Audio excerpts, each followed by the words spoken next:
everyone, welcome to the first Ask the Trainer session of the year 2023. Happy New Year, everyone.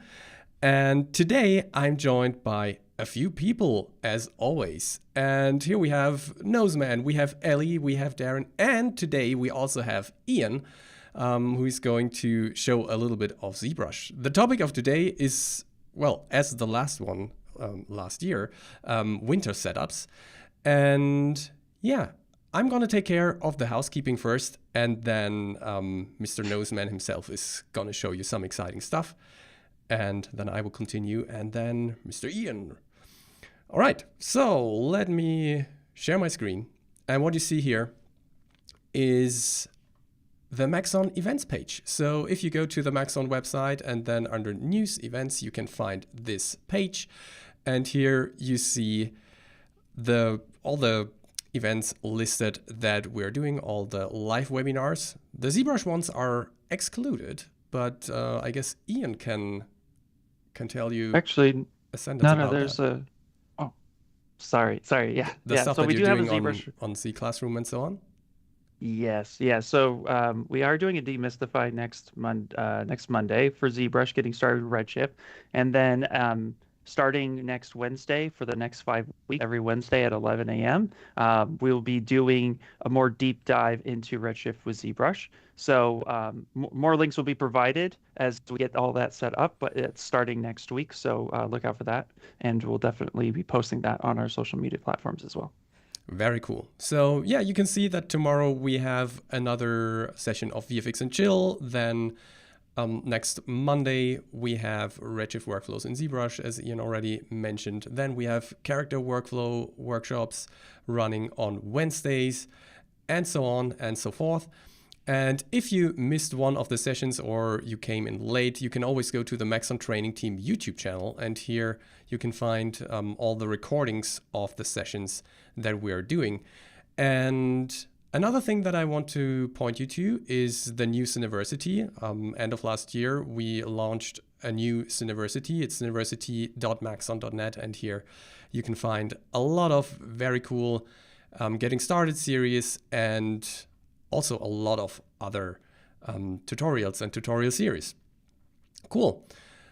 Then one last thing for the housekeeping for now is that we want to thank you, as always, for being part of our webinars. And we have the Maxon exclusive, or Ask the Trainer exclusive wear store here.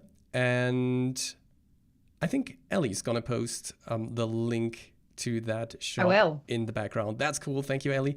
And also the passphrase that you need to enter when you get to that site. And once you entered it, you can order one t-shirt for free, and you will only have to pay for the shipping. And that's pretty much it. Now we can go on to Noseman, and he can show you his what he wants to show you. It's going to be exciting. So it's always exciting. I can already see your screen. Let me switch to your screen. And please, there we go. You have the screen. So thank you for watching. We'll be back in a couple of weeks. So today's, I always do this joke and no one really laughs, or I can't hear you. So what we're going to deal with today is a method to create snow caps, everything procedural. And I have two approaches. One is based on scene nodes using a geometry modifier. And the other one is purely Redshift, which I may or may not show depending on the time. And we're going to do everything from scratch, so don't worry. The idea is that what I'm doing here is I'm using this very simple otherwise node setup to drive a vertex map. And this vertex map then is used inside a setup with Redshift. Here's the vertex attribute, and it basically blends between two materials, one in which is snow, one which is rock. And the considerations we're going to deal with are where these points are facing, where these polygons are facing. Snow sits on surfaces that are on the top, and if there's too much of a slope, it won't manage to sit here, to stay here. It will just flow down. And the second consideration is the ground, the level, where snow usually accumulates more at the tops and less at the bottoms. And all this is going to generate a single vertex map. And then, since vertex map is just data from 0 to 1, we're going to use this in our Redshift material setup to create the displacement, and because snow accumulates upwards, and the blending of the two of these materials. And let's go. I've created a scene. I've taken, I've removed all the redundant stuff, but I will start this whole thing right from scratch. So I just have my two materials here and a default Redshift sky setup, and I've set my renderer to Redshift. This is all I have. So let's begin by creating a plane. And everything's going to be procedural, so you can play around with resolutions and heights and shapes and all that. And I'm going to begin by setting this to 100 and 100. And let's go and create a rudimentary, let's say, mountainscape just by utilizing a plane effector. And we're going to set it in the Deformer tab in point mode. Make sure your parameter is the Z, because that's the normal direction upwards. And I'm going to set this to, let's say, 200. That's going to be the height of our mountain. And now everything, of course, as you would expect, just moves up. So let's go and change the shape using some fields. I'm going to create the mountain by combining some fields. So a noise field over here, I can go to the field and I can change the scaling to create the big structures of our mountains over here, very roughly. You can select different noises and all that. Let's call this rough. And let's go and add another one on top of this. I'm going to add something called fine. Fini. No, fine. And what we can do here is multiply these. Now, the multiplication is a very simple way to mask things, because anything that's black is going to zero out anything underneath it. So it's quite helpful to do that. And what you could do is minimize the amount. So now you can see we're getting these extra details. And if you want to see them in better detail, you can set this to 200 by 200. And at this time, I just turn off the Gr so I can see the mountains. Now, the other thing I would like to do here is I would like to mask this, because I don't want the mountains to be everywhere. I want to mask this. So go back to your fields and add a spherical field, again in multiply. Just get rid of the color. And we can define how much of the mountain can be here. Now we have this little mountain range. And on top of this, just because I can, you can add a curve field modifier. And you can see that we have the tangents. The best way to get rid of them is just click and reset it, and it becomes linear. And then you can start control clicking to add various plateaus and all that kind of stuff, So there we go. Don't double click on that. And I've got my rounded Grand Canyon-ish thingy-madoodle. Put it under subdivision surface, and with the added noises and all that, we have in just a couple of minutes something that resembles a mountain. And at any point you can go here and you can say, yeah, I want a bit more slope here, I want a bit more, make these a bit flat and all that. Anyhow, everything is going to adjust as we move forward. So in order to attach a geometry modifier to this, we do it in the same way we do with deformers, or the deformers, or any effector that's a deformer. So I'm going to put it under a null because it's already a hierarchy. I'm going to press Alt-G to make a parent null and call this mountain. I'm going to leave it like that just to trigger you. And go here and get a geometry modifier. If you type modify, you're going to get the geometry modifier. You can put it in list mode. And let's go and get the geometry modifier group and just put it in here. And that's it. So what this is going to do, it's going to be applied just like a deformer. If you double click on it, it has a geometry input, and the geometry contains quite a lot of information about the mesh object.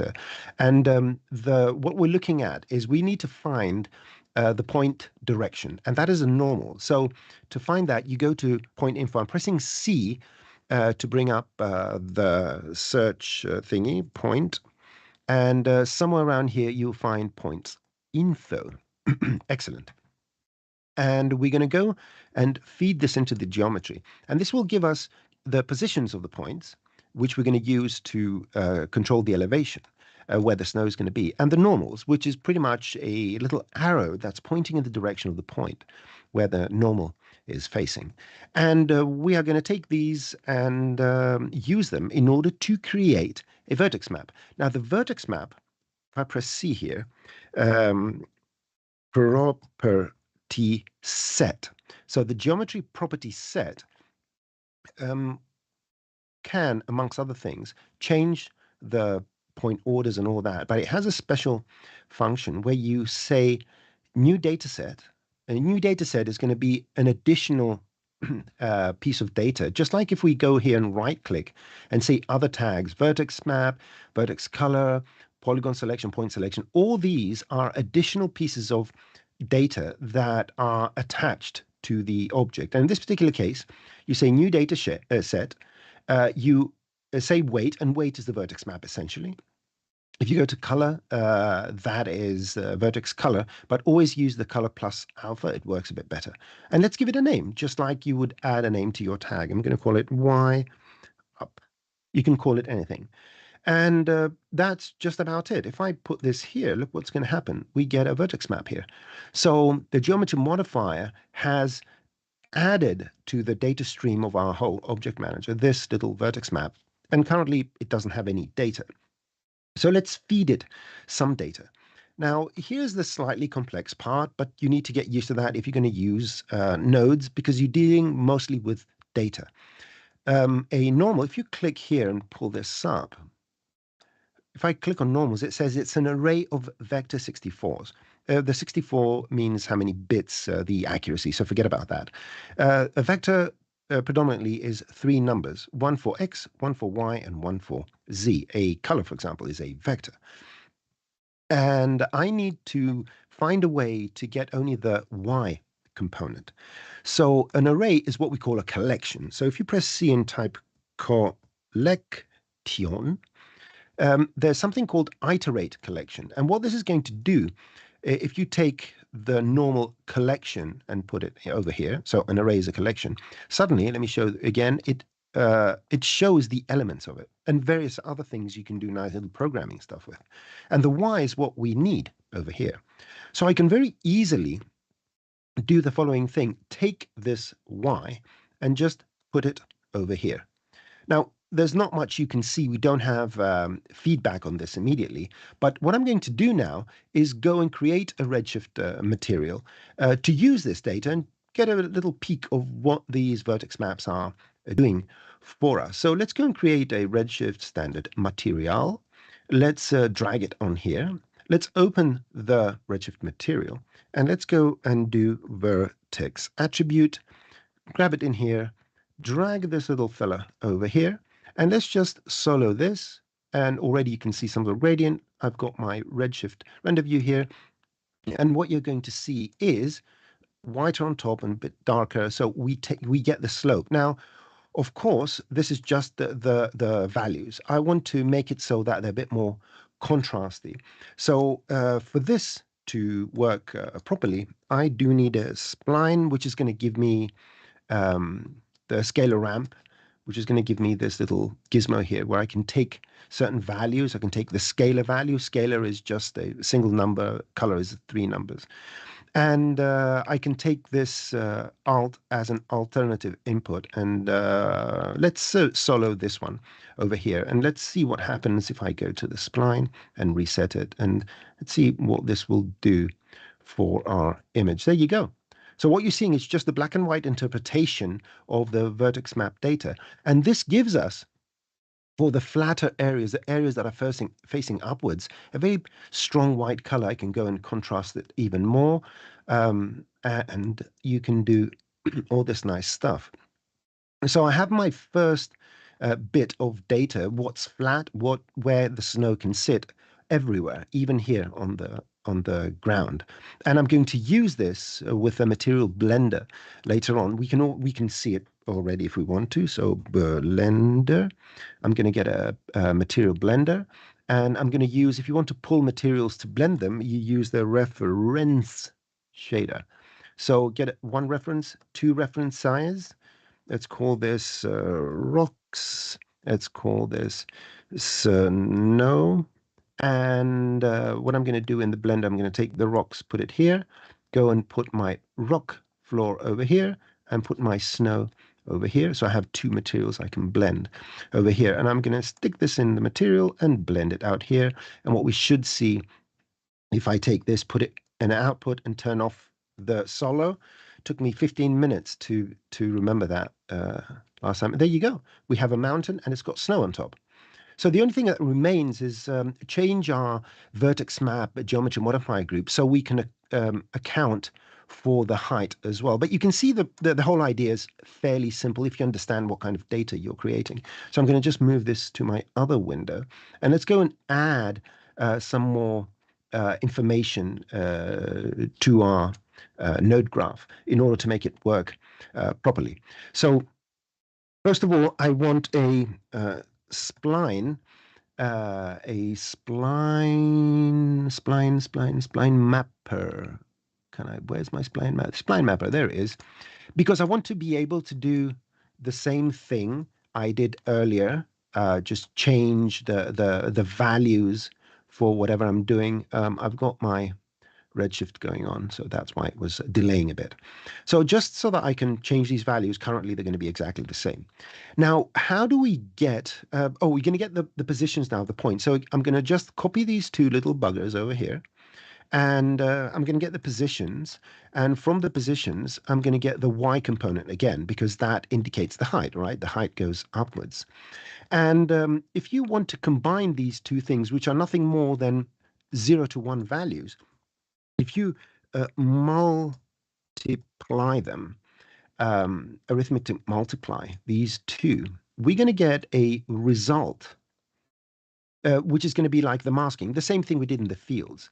Now, there's one more component which I'm not accommodating for quite of yet, and that is that although you can see that the ground doesn't have any snow, we do get snow from, let's say, 1 millimeter above the ground that goes all the way up. And that's the reason is that the position of the points is, I think this has a height of 200.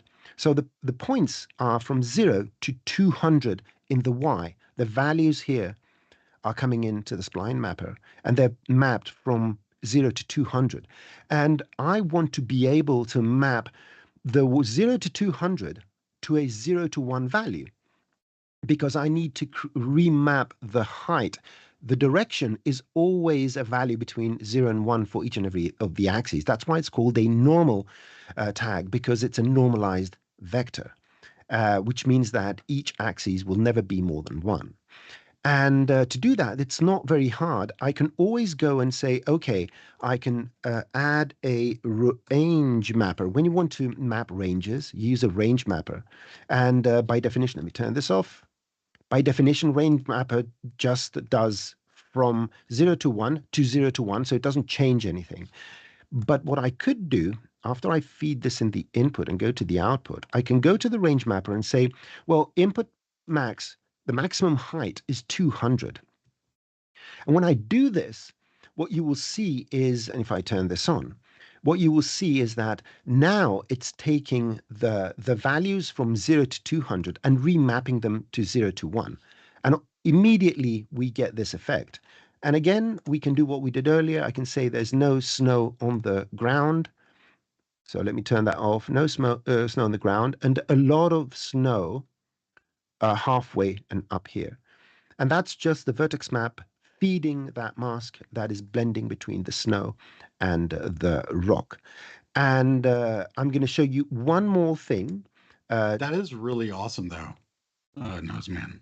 You sound surprised. We're going to talk because about I didn't think you'd get through it all in 15 minutes. But yeah, like, the last thing I have. You shall be called Snowman from now on. Snowman. Oh, Right. man. One more thing to make it perfectly procedural. I do not want to go and type in values because I forget. And if I change the height of my mountain, I'm going to forget to change that value. I'm going to spend 3 hours figuring out why. So I want a mechanism that will find the maximum height and use that for my input max. And that is the bounding box. There we have one. So if you get the bounding box of any geometry, it will give you, amongst other things, the limits. What is the maximum value? If you take this y value and put it in the output, in the input maximum, now, despite how tall or short our mountain is going to be, the ratio of where the snow is going to start, half or a quarter or 75% or 25%, is going to be fixed. And this is the last thing I'm going to show. That's For awesome. this, I'm going to, let's, come on, there we go. I can make my plane effector height 100, you're still going to get the same ratio. So it's going to go through, do its calculations, do whatever it wants to do. There you go. That's it. So You thought of everything. mountain setup. And if we have time, otherwise we're going to save it for another presentation. I have exactly the same setup here without any nodes. It's purely everything. Here it is. Do you The want to state- share that file and we can add that to I will wherever? share. I'm going to share a Dropbox link. Does that Okay. work with you? Yeah. I'm going to share the 2 final files in a Dropbox link, and yeah, that's pretty much it. That's Noseman out. awesome. That was really cool.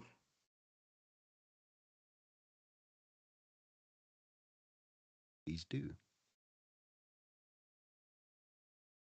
I'm going to start reading questions.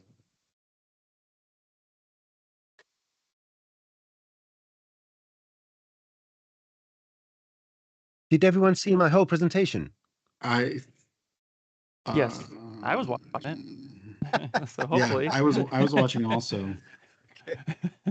On the YouTube stream, we see the cu.jpg. Yep, that's correct. Okay. All right, good. I'm going to go through questions, so I'm going to mute myself and start replying to some questions.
I love that.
Hey, Jonas, there's a audio issue.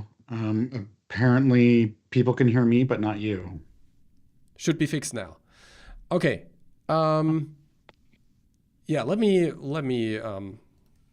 start from here again so that I can tell you all of this again. So I held down the Alt key while the text was selected, created the volume builder, and yeah, I went down with the voxel size and also created a little bit of a smooth here. And then we can also use Alt, hold down Alt, create the volume measure, and here we have the geometry. And as you can see, it looks like that. And I think it's always good to point out that we can remesh this simply by using the remesh generator. So again, I hold down Alt while creating it. This is going to make it a parent of the rest here.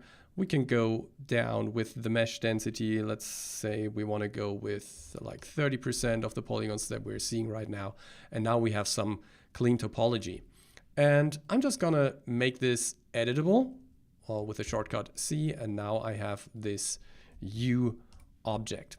And now is where the fun starts. So let me create a shader first. And we are in standard here. So the renderer is set to standard.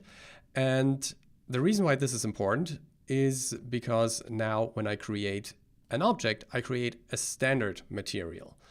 And you can use standard materials not only for rendering, but you can also use them to read the data for geometry, for example. So this is exactly what I'm going to do here. And I'm going to double click the material. And I always love to work in the luminance channel for stuff like that. And now we need to find a shader that is capable of masking one side of the object no matter how I rotate it. So I want a mask, or like a black and white shading, where the tops are white and everything else is black, and there should be a transition between the two.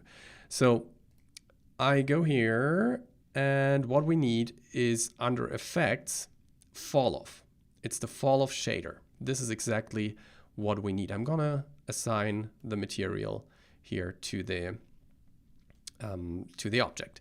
All right, and now let's click the Falloff shader and let's see what we can do here. So we can use the object space here. I don't actually want the object space. I want this to be world, but let me first of all adjust the gradient here. So if I bring that to this side, you can see that suddenly it's just the tips here that are white, and it's also this curvy section here. So now when I rotate this object, so let me use the rotate tool, you can see that it's always using that very same direction. So when I adjust the space from object to world, this should be fixed. And now you can see that the white area is always following along with the object as I'm rotating it. Cool. And the next thing I need to do is I need to use that shader here to write this information, the black and white information, into a vertex map. And this is what I'm going to do next. So I'm going to right click the U, and then I go to Other Tags and Vertex Map. And in the Vertex Map tag, I want to use fields, and I'm going to delete the freeze field because there's nothing in there anyways. So then I'm going to create a new field, and this is supposed to be the shader field. And in the shader field, we have the option to use a custom shader. So in theory, we could have used the Falloff shader in here, but I wanted to show you this other trick. And we can adjust the channel to be luminance, and then we can directly link this tag in here, and it will read the luminance from this material tag here and write it into the vertex map. And the advantage that we have here is that we have additional remapping control. So here we can adjust the inner offset, and you can see that there is more yellow here. And yellow means that the weight is 100%, and red means that the weight is 0%. All right, and now we can use this in a volume builder again. So let me create a volume builder, but this time I won't make it a child of the volume builder because we want to keep this U object. I'm just going to drag and drop it into the objects list, and this is going to create a link. So this is not going to be apparent here. It's just linked into the volume builder. Right, and I'm going to go down with the voxel size again. Let's say 2, and maybe even 1. And then I'm going to create a new filter layer here. I'm going to use the SDF Dilate and Erode. And what this is doing is it's offsetting the surface in normal direction, more or less. So let me bring down the offset here to 1 and instead bring up the iterations to 5, because when we use weights with this, we actually, all the weights are affecting the iterations here. So now that I have set this up, so we're going out 1 centimeter, but 5 times. And if I now go to fields, I can just drag and drop that vertex map into this field here. And now you can see that we already have this, these snow caps here. And the next thing I want to do is I want to use the U again in the volume builder here, and I want to subtract it. Like so. You can see that there's still information here, but this will go away as soon as we add a smooth. And now you can see that we have this very soft, snow. And the cool thing is that we can now even rotate the U, and the snow will follow, right? Like so. So this is a pretty cool thing. And yeah, then if you want to render this with Redshift, you simply adjust this renderer to be Redshift, and then you can go ahead and create a new material and just assign it here to the U. Just make sure that it's on the right, or that it's more on the right than this shader. And now we can start rendering this, and we can clone onto, well, we cannot clone onto this yet because it's still the volume. So what I forgot is to throw this into a volume measure. I'm going to hold down Alt again, and now this is geometry, and we can, we can create another material for that. Throw it onto this and make it brighter so that you can see the difference. And now we could render this without any problems, and clone onto this new geometry, and so on.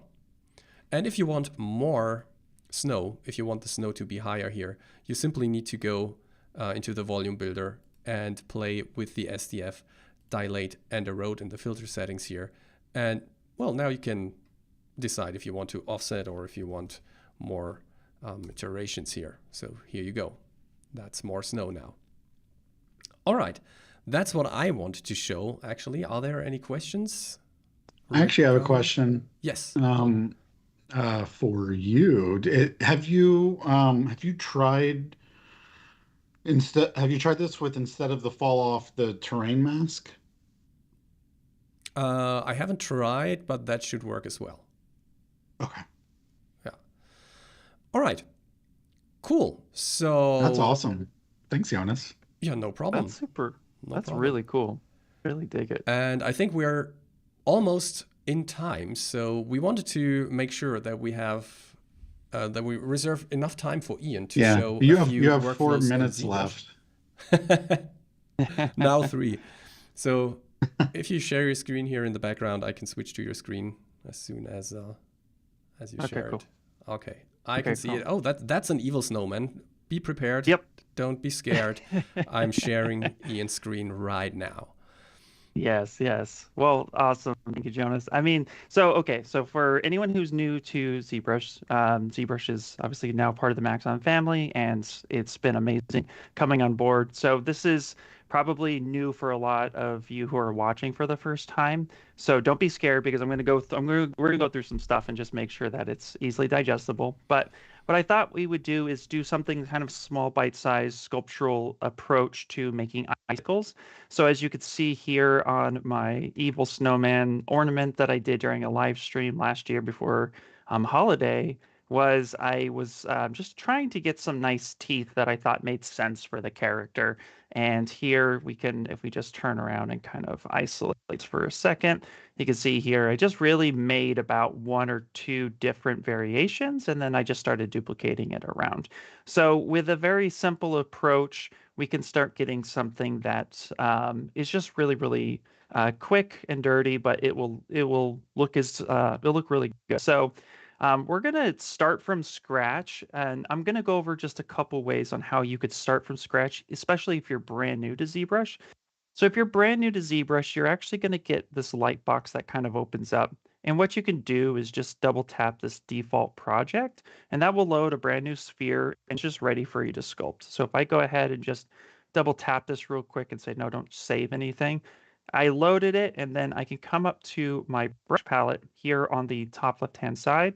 And don't be scared by this huge amount of brushes, because what you could do is, if you know what kind of brush you want in general, like I want a clay buildup brush, I could just hit C, and that's going to go ahead and isolate all those brushes down. And then if I look for clay buildup and I say, okay, that shortcut is B, now I know. So it might take a little bit of getting used to, but ZBrush ships with a lot of different sculptural brushes. So just encourage anyone to come in here, grab something. We even have some creature brushes like this where you could just start dragging out shapes. So there's a lot of really cool ways to go about it. So here I'm going to hit B for brush, C for clay buildup, and B, and you can see here I can now start sculpting. So that's the one way you could start. Another way that you can start is if you just go ahead real fast, and let's just click switch. I'm going to clear the canvas. If you just click this simple little icon here, this little S shape, and click sphere, you can then left click and drag it out. You've entered what's called 2.5 mode. And if I hit edit at the top here and then say make polymesh 3D, now you can actually sculpt on this and make this kind of a 3D shape. So those are a couple ways to go about doing that. Now, to make the icicle, we're not really going to do anything super crazy. What we're going to do is just hit W for the gizmo. And what you could see here is we have a scaling factor. We have you can actually stretch and extend on different vertices. You can also Control Z to drag it out. You can move them back and forth, up and down if you would like, and you can also rotate. And all this is active at once. So, and Control Z puts everything back to your timeline, which is based up here. So what I'm going to do is actually hitting W on the gizmo is going to give, hitting W on the keyboard will give me my gizmo. And I'm just going to go ahead and stretch this on out, giving me a relatively simple shape that would make sense for my icicle. And now I'm going to hit Q to close down the gizmo. And I'm going to come up here to the brush palette one more time. And if we hit Control and Shift on the keyboard, or Command and Shift if you're on Mac, you're going to get a special set of brushes. And these are selection brushes. And the one we're going to focus on today is called the KnifeCurve. And why this brush is really cool is that if I press and hold Command or Control and Shift, and I drag this out, what you can see is I can make a really quick cut very fast. So again, just dragging this out, you'll notice that there's a bit of a shadow on one side. And what that shadow actually is telling me that that side is what's going to disappear, and the opposite side of that shadow is what's going to remain. So I can go ahead and just kind of make a quick cut and then just readjust this, maybe stretch it up. Perfect. And now I have the top part cut, and that's basically where the teeth are going to get inserted. From here now, I'm going to bring in a trim dynamic brush. And what's really cool about a trim dynamic brush, so if I hit B for brush, T for trim, and then down here we have trim dynamic, what I could start doing is I'm going to press and hold S and scale up my brush size.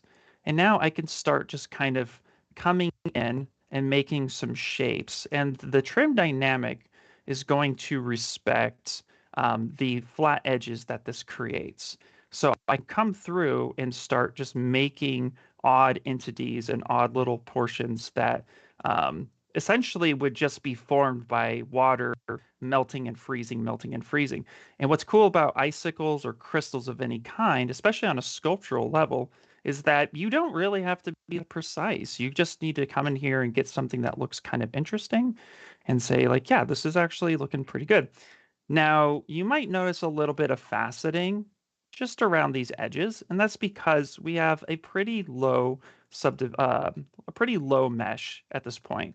And what's really neat is that we have a mode called DynaMesh. And what DynaMesh allows you to do, so if I come over to the right-hand side of the tool menu, open up my geometry tab, and I'm going to open up a menu called DynaMesh. What DynaMesh allows you to do is basically retesselate or rebuild your mesh on a sculptural level. So you can really like destroy your mesh and then rebuild it, and it will actually calculate where to fix your mesh, allowing you to create freely. So let me give you a really extreme example. So I'm going to bring out what's called a snake hook brush. So I'm going to hit B, S, and then we're going to go ahead and hit H. Is it H or is it K? Where is it? It's H. Perfect. So, and I'm going to show my wireframe by hitting Shift F. Now, if I go ahead and just drag this out, you can see here that this is creating some really interesting and very not so good geometry. In fact, we'll redo this. Now, if I hit DynaMesh, you'll notice now that the mesh had changed and it actually went ahead and rebuilt that. So I'm going to go ahead and smooth this down, and then I can either turn it off or on again, which is that's a little much. Or what we could do is just press and hold Control, drag on an empty spot of our canvas and let go, and that will rebuild on the fly. So if we do this in a manner that's not destroying everything, and I just go ahead and say, let's turn on DynaMesh, and now I'm going to go ahead and use my trim dynamic. So I'm going to start making some shapes, and that's a little strong. So let's dial that down. And I'm just going to come through and start making some shapes. When I get something that is pretty close to what I want, or I'm starting to notice my mesh is getting a little funky, I can now go ahead and just redrag and rebuild that shape. So I'm keeping some really nice, decent topology to work on as best as I can and just get the shape blocked out as fast as possible. And this is the power of ZBrush. When you're trying to sculpt a new asset, you really just want to be able to work freely without a whole lot of interference. So I'm able to rebuild and get something that looks relatively in line with what I want. Now I'm going to stretch this out just because I feel like my crystal's a little too short, or my icicle's a little too short. Now I want to clean this up a little bit. So there's another brush called the hPolish brush. So I'm going to hit B and then H, and then I'm going to hit P for polish. And what this brush will allow you to do is come through and start cleaning up any of those edges that looks a little bumpy, especially if you want something that looks really clean. Now we can always rebuild our mesh with what's called ZRemesher, so we can get something that looks really good and quadded out, because DynaMesh is clearly just more of a just tessellated, triangulated mesh. But in this case, we're just trying to sculpt something, and we'll cover more of that in the future as well. This is more of like a just get it started and get it looking like a thing that you would want. Okay, now that I have something that's looking pretty decent, what I want to do is be able to color it and kind of see it come to life. So what we're going to focus on is, now if we go back to the tool menu, which is defaulted here on the right-hand side, and we're going to open up a menu which is just above DynaMesh called ClayPolish. Now what ClayPolish will do is it's going to take a look at your mesh overall, and then it's going to detect any of the hard edges that you have and kind of sharpen them up, masking off the rest. And why this is super beneficial is, and let's actually change our material. So I'm going to open up our material menu here, and I'm actually going to pick something that's a little bit easier to see. So maybe SkinShade 4, just for now. Looks a little bright, but we're going to fix that. So I'm going to go ahead and come over to ClayPolish, and I'm just going to adjust the Sharpen tab. So I'm going to say I want my fine edges to be sharpened at 25%. Now I'm going to hit ClayPolish, and what you might be able to see now is that we have a mask generated. And if I press and hold Control and tap one time in any empty space, it's going to invert that mask. Or you can come down to your masking menu and there is an inverse button that you can go ahead and press. And there's also a few other buttons, but what we could do now is let's kind of blur this mask a little bit because it's still not quite there, but we can see that we have some nice hard edges. If I press and hold Control and tap anywhere, it's going to soften that mask. And then again, I can inverse that and repeat the same pattern. The reason why I want to do this is I'm going to inverse this one time, and now I'm going to pick kind of a bluish color, something that I think would look kind of icy. And I'm going to say, yeah, something like this. And then I'm going to come on up to color here at the top, and I'm going to say fill object. Now, before I fill object, what I would like to point out is right up here in the middle of your UI, you're going to see mRGB, RGB, and M. And the reason for this is that you're able to fill either a material, just color, or everything, material and color all in one spot. I'm going to do just the color. So I'm going to select RGB. And now I'm going to go back to the color menu and say fill object. And you'll notice it's kind of soft. It's not a true blue. And that's because I have an RGB intensity slider just below that RGB button that gets activated or deactivated depending if that button is selected. And I had that set pretty low because I was playing around before we came on. So I'm actually going to increase this a little bit more and then reapply that until I get something that I like. But now what's neat is that because we are using a mask, the edges are still protected and aren't retaining that color, but it is respecting any type of fall off or gradiency of that mask. So if I press and hold Control or Command and tap any one time here in space and invert that, now what I can do is I can either manually pick another color or hit V on the keyboard to switch my color. And now I can start filling this with white. And I'm going to lower the RGB intensity just a little bit because I want a very soft gradient. And I'm going to just fill this a few times until I see something that I think I like. And I'm thinking that actually looks pretty decent. I also like it a lot. Really cool. I also, oh, thank you. Now what's cool is this happens to me a lot, is that I'm on a mask, right? So I can tell because my blue is not the blue I selected, but I really like this blue that is being masked. So let's say I want to actually inverse this and give this color blue, because if I switch the mask one more time, you notice now it's super bright, and I switch again, and it's like, I really like this color. I'm actually just going to go ahead and press C on the keyboard over any color on my UI that I want to pick. And so I'm going to pick this blue. I'm going to re-inverse that mask. And now I'm going to come through and start filling this color a little bit. And you can go back and forth between the two. Now pick a white, come through, and then start filling this back up with white. Ian, I have a question. Start getting that effect. Yes. Ian, is it possible to do what you're doing, but without having the mask overlaid over your object? So I have my mask. You can deactivate the visibility without deactivating the mask itself. Yes, you can. So all you have to do is hit Control or Command and H, and that hides it. Or if you come over to the masking menu, this View Mask, that button, you could just come in and click that, and that will respect the mask still. Ah, that's super useful. So you can see here, I'm going to go ahead and just hide it, and I'm trying, and only where there is no mask am I actually painting. So yeah, that's how you can do it. And if you just clear that, it's Control-Z-able. So if you accidentally clear it, like I clear this, I'm like, oops, I didn't mean to do that. Just Control-Z, the action is completely redoable.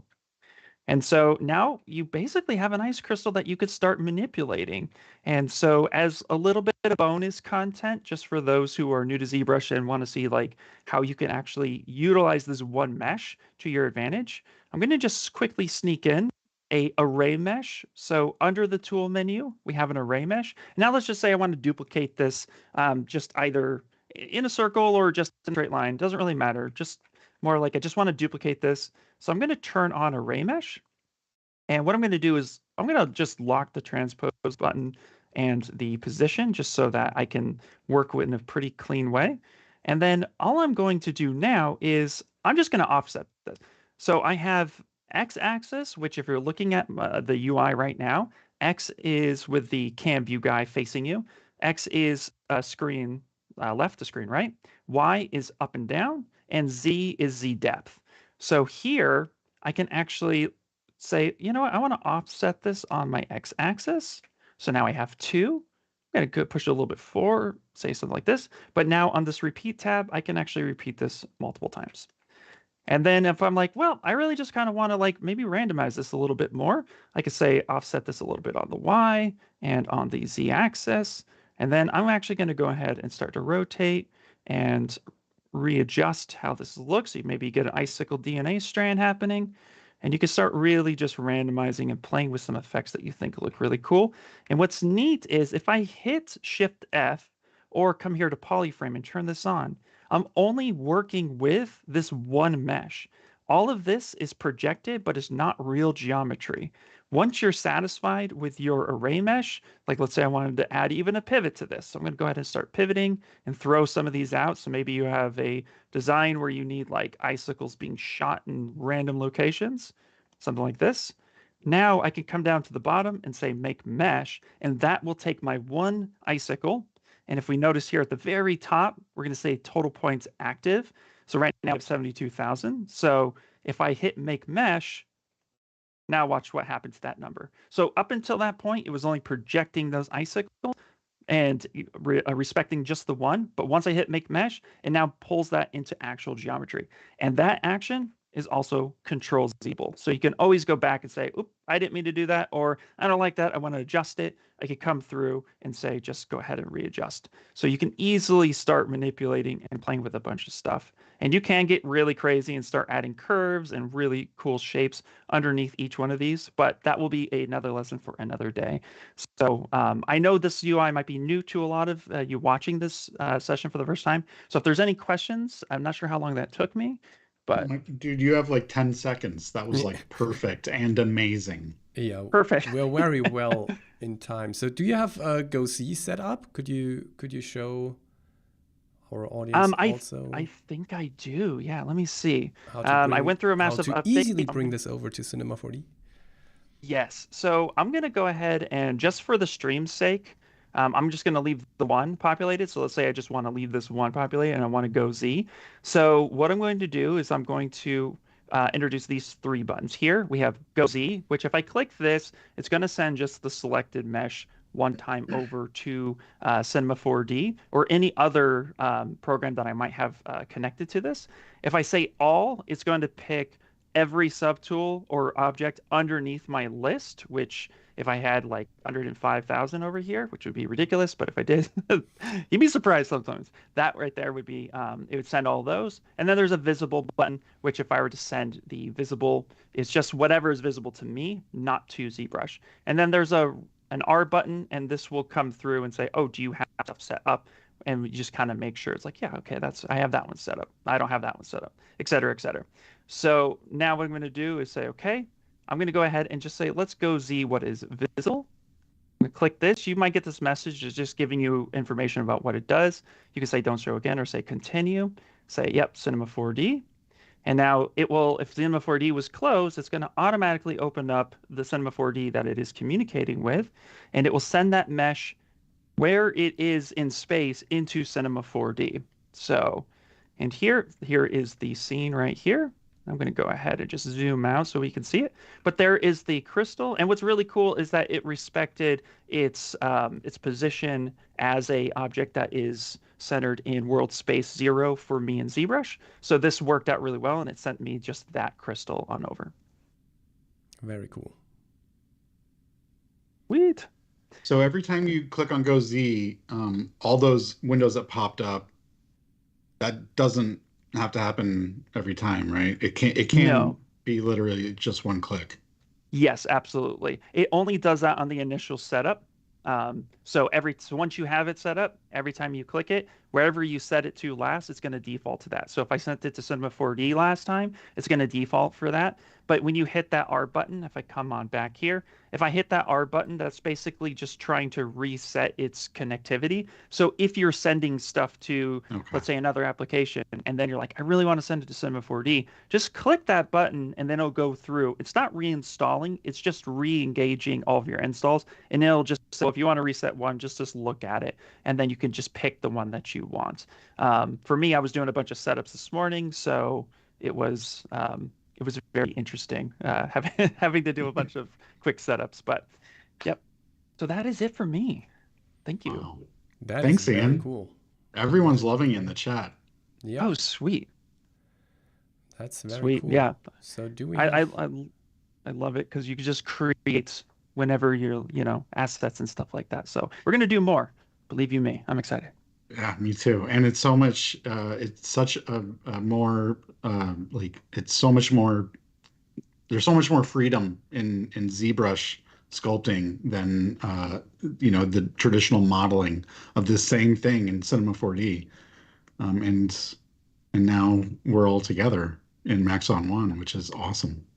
That's yes, absolutely. Indeed, very cool. So, Ian, so you do a lot of live streams, right? So if our audience wants to know, well, we're gonna tell it anyway. So are you live streaming, and when are you live streaming? Tell us. So I live stream for the most part every week, which is every Wednesday, from 10 a.m. to noon Pacific Standard Time or Los Angeles time, and I go for the 2 hours, and it's dedicated to teaching ZBrush and also working on projects. So sometimes I'll have just a fun project in there, but that is the definite time you can come in and ask questions or troubleshooting, or if you're just not quite sure what's going on or you want to learn something, you say, hey, how would you go about doing that? So it's definitely a open forum where I like to take questions as much as possible. So definitely come into those. I won't be starting those streams for the next 5 weeks because we have Redshift and ZBrush special streams for the next upcoming 5 weeks. But that's going to be at 11 a.m. Pacific Standard Time or Los Angeles time. So there will still be streams every Wednesday for the next 5 weeks, but those will be dedicated to ZBrush and Redshift integration and showing users how to start using Redshift and ZBrush now that ZBrush 2023 is now including the Redshift bridge. So definitely come to those as well, because I will be in those as well with some guest artists. Some very top pros will be there as well, including Shane Olson, who is he's a stylized character artist. You might have seen some of his work if you've ever loved Disney Infinity or half of that stuff. We have Mike Thompson coming in, who is a specialized sculptor for, he's done sideshow collectibles as well as 2D illustration using ZBrush. We also have Nacho, who is a world-renowned jewelry sculptor, and we have Paul Gabry and myself also showcasing some really amazing things with hard surface and clay. So we're going to try to cover everything in a nutshell, so you'll have us as professional trainers and some top experienced industry artists coming in and showcasing how they use it. So a lot of good content in the next coming weeks. Oh, that's very exciting. Very cool. Yep. I hope I can tune into some of them. Oh, yes. If not, I'm just going to DM you all the links. So here, go watch it. Yes, please. All right, cool. I think we have it. I'm going to switch to my screen now again. So you should see my screen. Yes. And here's some housekeeping here in the end. And again, if you missed the beginning, I'm here on the Maxon events page. So if you go to maxon.net/events, or if you are on the Maxon side already and go to news events, then you come to this side, and this is where we list all the webinars that we're doing, also live events when some are planned and so on. So tomorrow, make sure you tune into VFX and Chill with Hashi and Seth and Michael. And then next week, we are gonna have Redshift workflows in ZBrush in our Demystifying Post-Production webinar. On Wednesday, we have hands-on with Maxon about character creation workflows and so on and so forth. We also have Maxon Color starting again in February. And also make sure you tune in 2 weeks when we're gonna have another Ask the Trainer session. And I think we still have enough winter setups to show that we can make the next one also winter themed. So now we have winter is coming, winter is still here, and the next one will be something like, holy cow, when is this gonna end? Something like that. However, Ice apocalypse. If you missed the beginning of this webinar, or if you want to catch up with some of the webinars that we already did, you can always go to the Maxon Training Team YouTube channel. And here you can find the recordings of everything we do here on the channel. And yeah, it's exciting. It's hours and hours and hundreds of hours of training. Then also, speaking of training, you can also go to the new Cineversity, cineversity.maxon.net. And here we have Getting Started series for all of our products. So this is also a very exciting thing. And finally, I want to tell you that, again, we have t-shirts to give away for free. And I think I'm going to share the link here because I noticed that that sending it to all chats that we're streaming to didn't really work. Oh, and this also doesn't work with copy paste? That's interesting. That is interesting. Let me try this again. No, it won't let me do that. Okay. So here we go. Let me try this. Oh, that's always interesting. It's a good webinar. It's also not possible. So, hey, yeah, please go ahead. It is the same link as the others, though. Oh, give and me, it is higher up. You'll get it. I know. Yeah, you will. give me a second. It's. Can I say something while you're tracking it down? Of course. I guess you want to point out that we have student licenses as well, right? Dude, how did you? How? What? That's crazy. I can definitely read your brain. Yeah, you did. You read it. Yeah, so let's see. Students, faculties, schools, teachers, you can get Maxon One, which is all of the products that you've seen us working with today, and everything else that we haven't had time to show. In the Maxon One bundle for a shockingly minimal price. Yes. And let's see, I'm gonna paste the link right there. And I don't know if it's going through since Jonas is having an issue pasting links, but yeah, that's only here in the production interface here. I was able to post the links in the meantime directly on YouTube. Okay. Perfect. Perfecto. All right. So I think that's pretty much it for today, right? So is that a wrap? Does anybody have any last words? Nothing more than just to say thank you, and definitely go check out those links. You're not going to regret it. Promise. Go check those links out. Very cool. So yeah, go check out the other webinars as well, and we see each other in 2 weeks. Yay. Bye, everyone. Bye, everyone. Bye.